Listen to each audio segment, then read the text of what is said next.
Hi, welcome back to the channel. My name is Lisa Elvin Stoltari, and I am a genealogist and a passionate traveler.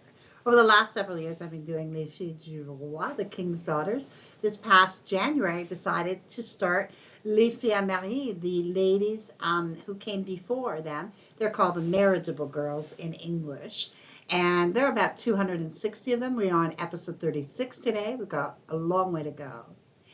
Before we begin today's episode, let me show you ways you can support the channel. Subscribe, like, and notify. All helps those YouTube algorithms. And on a deeper level, if you want to support the channel and help it grow, we have Patreon, which is a monthly subscription ranging in dollar figures from $1 to $25 a month. And then you've got Coffee, which is a one-time payment. And then you can also do a monthly, I've been told. And I also have PayPal on my website, Have Roots Will Travel, which, by the way, on my Have Roots Will Travel website, you also have past episodes that you can link to. So have a look at that if you want. And without further ado, let's get started and explore our next Fille Mariée. Mariée was not a program. It was simply a way of creating a title, a subject matter for these ladies who came between 1634 and 1662. They came alone. They came with a few people. It wasn't an organized, situation. Some years there was one or two. Some years there were 9 or 10. All in all, the span of years we're looking at is about 28 years, and there were about 262 women who came to New France for the purpose of getting married, and that's kind of how we create the other girls who came with their parents, that sort of thing. They're not considered les filles mariées. Even if they did marry, they are not part of what we consider les filles mariées. Now, the date 1634. That is the time that France regained control over New France, and that was the moment where they began to truly build a country, if you will. And unfortunately, 28 years at about 10 girls a year, that's not going to cut it. And so that's why Les Filles du Roi, the program, the government stepped in and said, we got to accelerate this, or else we're never going to have a country. And so that is how that, got started. Now, les filles mariées, these are amazing women because they came without any kind of dowry. Usually they didn't have, the government wasn't giving them any money. Yes, their passage was generally paid by the church or whoever was, sponsoring them. And, but they are truly remarkably brave, I would say, and courageous. Every time I tell a story, I'm always amazed. So if the Filles du Roi were the founding mothers, as I call them all the time, les Filles Mariées are the founding grandmothers. Let's get to know one of them. So 36, her name, Gillette Banne. Now, she is a viewer request, a couple of viewers actually, and through my research, she is also the great-grandmother of Taylor Swift, if you can believe that. So, and I have a video on Taylor Swift, so you can see all the links she has to French Canada, which are remarkable, actually. So let's get to know Gillette a little bit better. I must warn you, this is one of the saddest and most challenging ones I've ever done. So let's get to know what her story is. So Gillette was born in 1636 in a place called Algence, France. And her parents were Marie Banne and Isabelle Boire. Now you can see by the map that she was born in the Normandy region. And inside that Normandy region, we have the département or county of Calvados. And you can see it circled there. Algence has about 4,000 people currently living there. It is a fairly, as all places in France are, a fairly old place. And we know that in 989, Richard I of Normandy donated land that eventually became the seigneurie of, or barony of Algence. And also during this period, the wines of Algence were highly regarded. So this is also a winemaking history as well. We believe that Gillette came to New France sometime around 1649. We have no other paperwork on that other than the fact that she was married and the following year. And so, generally speaking, women would come and be married within the year sometimes. So the groom she selected and who selected her was Marin Chauvet de La Fontaine. He was born, we do not know when, but we do know where, Saint-Médard de Rénaud in France. Obviously, they're from the same Normandy region. You can see it right there. But he's from the Orne department, just below her department of Calvados. His parents are unknown. Now, there are about 400 people who live here now. It's a very, very remote and very agricultural place. The parish has existed since the 6th century. The Saint Médard Church that you see here basically this has been there for, 1,000 years, but this particular church was built around the 14th century. And it is, of course, a historical monument. So this is the area that Marin is from. Let's see his journey. So in 1648, Marin would sign a contract to be an engagé for £40 a year. Now, in the research, it said that £40 was kind of a low salary, and Peter J. Gagne notes that it is Peter J. Gagne from Les Filles Mariées, the book that I use consistently, says that it is probable that he was an unskilled laborer, and this is why, the amount of money that he was making per year was as low as it was.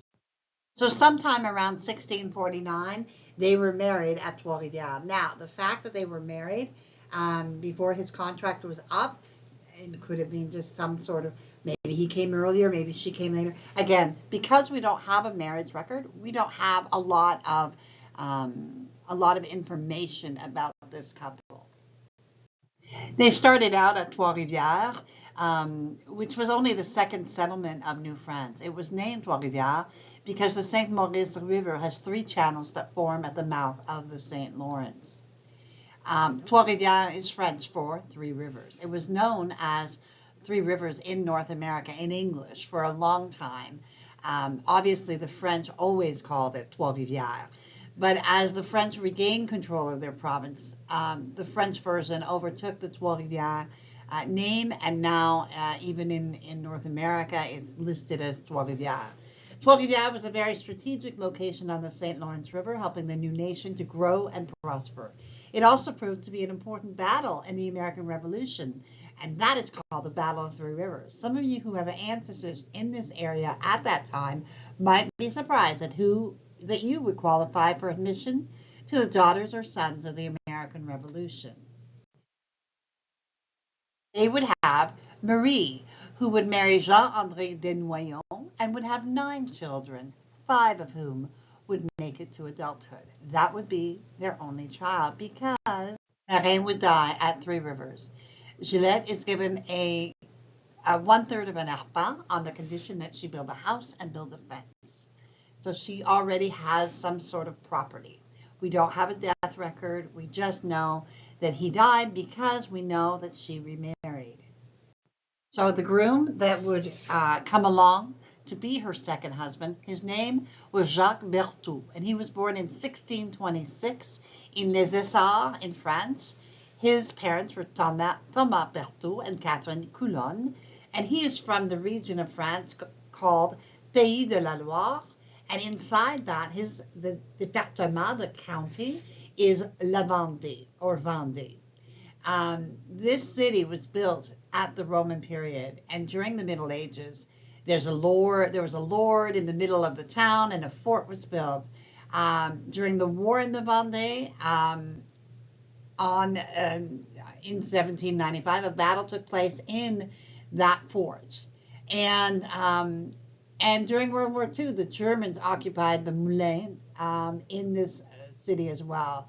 The church that exists now is the St. Pierre Church, which replaced the 11th century church.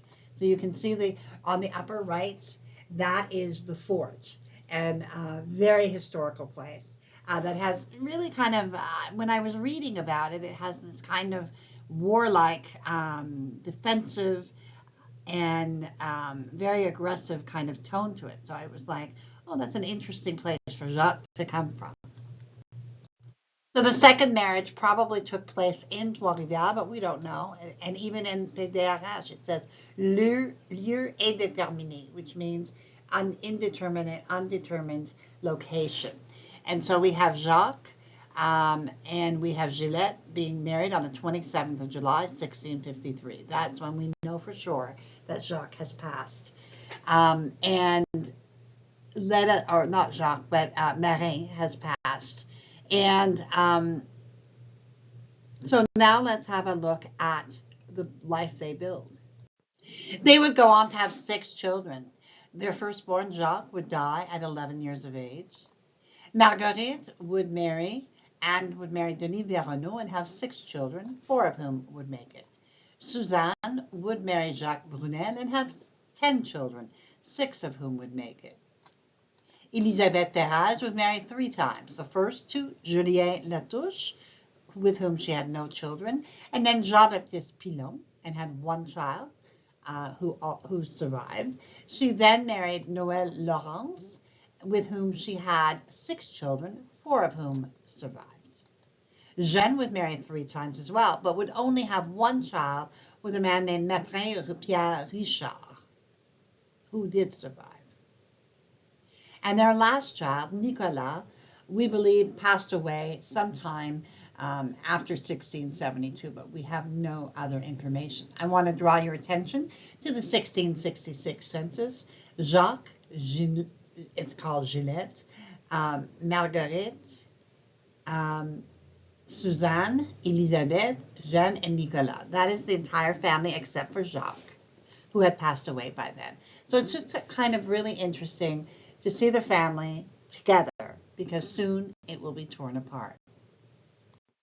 Their daughter, Elisabeth, had been married at 12 years of age to a man named Julien Latouche. Now remember that 12 was the marrying age at that time. Of 1671 is when she married. It became obvious that Julien was not a wonderful husband and was a drinker, and he also abused Elisabeth. He also was not able to maintain a profession. Remember that divorce was not possible. Gillette and Jacques poisoned their son-in-law, and from one account also beat him when he didn't die quickly enough. Their daughter Elizabeth was also present during this time and was consensual to this action. This was in May of 1672, May 17th to be precise, about 9 months since the marriage had occurred. The event obviously alerted the authorities, and they were arrested, and all 3 were charged with the murder. And I put a link for you to see the accusation. On June 9, 1672, Gillette and Jacques were hung to death. Their 2 children were left the bulk of their inheritance. Elisabeth would be spared her life due to her youth, and would go on to marry 2 more times and have 7 children, 4 of whom would survive. I've also listed the links for you to verify more information about the criminal case involving them. Here are some resources for further analysis. Please have a look at the Quebec Genealogical E-Society. They're doing some amazing work and doing some webinars. I just got a notice saying that there's a couple of webinars going on. So check this out if you haven't already. It's a wonderful society to join. Pretty easy. Everything's online. So this is one of the saddest stories that I've told. It still haunts me today when I think about Gillette and her husband Jacques having to defend their daughter and having to take the law into their own hands. They were not unique, but certainly the fact that they got caught and had to be punished. Obviously today it would be vastly different. They would serve probably jail time, but nothing like what happened to them. Thankfully, Elisabeth was spared, and she went on and had a life, although I'm sure she was haunted always by what happened to her parents and having to witness the scene. I can only imagine.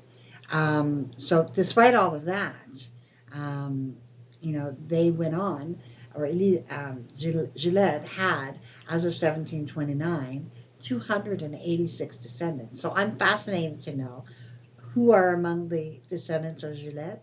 I would love to know if you are related by the first husband or the second husband, and which child from the second husband. So please let me know in the comments below if this is some relationship to you. I'd be fascinated. And we want to just make sure that we acknowledge Gillette, because I think that she was acting on her daughter's behalf. She wanted to protect her daughter. That is a maternal thing.